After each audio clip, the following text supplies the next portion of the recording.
Hi there, welcome back to Mastering the Young Band. Today I wanted to specifically talk about beginners and their concerts. With it being December, this is the time of year where I'm getting ready for my first beginner's winter concert. And I just do two concerts for my beginners. We do one in December and then we do one in May. I used to try to do four concerts, three concerts, and it was just getting in the way of the curriculum that I wanted to teach my kids. Beginning that first year, those beginners, there's so many important things to get through. I wanted to make sure that I wasn't, interfering with their pedagogy by having too many concerts. So as I've done this more and more, I've gotten away from having more than two concerts for my beginners, and I've even simplified, especially this first concert, what we do. Our concert, we play three songs out of our band method book. We play Merrily We Roll Along, which is Mary Had a Little Lamb, Go Tell Aunt Rhody, and dreidel songs. We play three songs in unison to kick off the concert. Nice tempo 72. And something that I've learned over the years is really important for beginners. I don't let my beginning percussion be on anything other than mallets. To put the pressure on a sixth grader to play all by themselves and to dictate the tempo for the entire group, it's just a lot to ask this early. So what I do instead is I have either eighth graders, some of my advanced percussionists at my school, or sometimes I'll even have high schoolers. Right now I do have a percussion instructor that I'm paying to come in and work with the percussion. And what we do is we just play really simple snare and bass drum patterns back there for a metronome. And boy, that takes the pressure off your beginning percussion. It gives a nice solid tempo for the band, especially in my setup when I have my beginners in three different sections. We only have one opportunity to put it all together. And if I try to put that in the hands of a beginner, tempo-wise on snare drum or bass drum, it's just asking for trouble. So I have us play along with the beginners at the concert with adults playing those just simple snare drum patterns and bass drum in the back.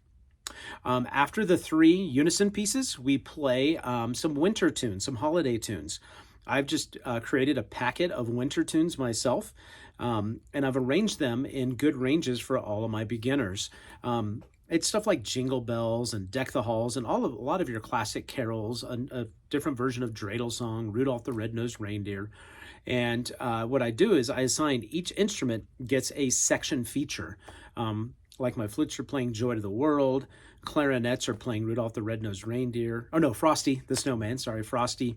My trumpets are playing Up on the Housetop, horns are playing Jingle Bells, trombones are playing Good King Wenceslas, tubas are playing Deck the Halls, and then percussion are playing Jolly Old Saint Nick. So each section gets a chance to shine and get to be heard. The audience gets to hear their students play their instruments. And then we finish the concert with one really simple piece of music. It's called Holiday Rock by Chris Bernotis. And it's just fun. It's really simple. It's holiday tunes. You can put it together in about 4 or 5 rehearsals. And again, I'm actually back there right now. I have a student teacher. She's conducting and I'm back there playing the drum set beat on cymbal and snare. While the kids play their parts. I have all my percussion just play the mallet part. It's a fun concert. It lasts about 20-25 minutes. A joke that I like to tell people is you'll never hear somebody leaving a band concert going, boy, do I wish that concert was longer. That never happens. Like when we finish at, within 20-25 minutes of the start of the concert, families are excited, the kids are excited, they love it, and they just go home happy and just so pleased with what their kids are doing in this short amount of time. So my winter concert, again, I've just made it easier and easier the years have gone, and it hasn't been any different. I don't have people going, boy, shouldn't they be playing harder stuff? Because they really shouldn't be at this point. It's their first time playing full band. They're playing in front of an audience, and the kids love it, and the parents love it too.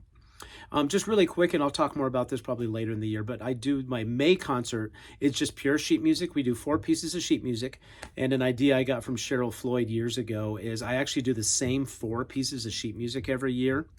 Those pieces that I play Atlantis by Anne McGinty. That's a wonderful one.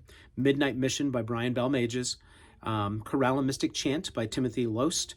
And then we play part of Smoke on the Water, a really easy version of, I can't remember the arranger right now, but we don't even play the verses. We play the introduction, we jump to the chorus and do the outro. So it's about a minute 15 of the song. And it's the part the kids in the audience want to hear anyway.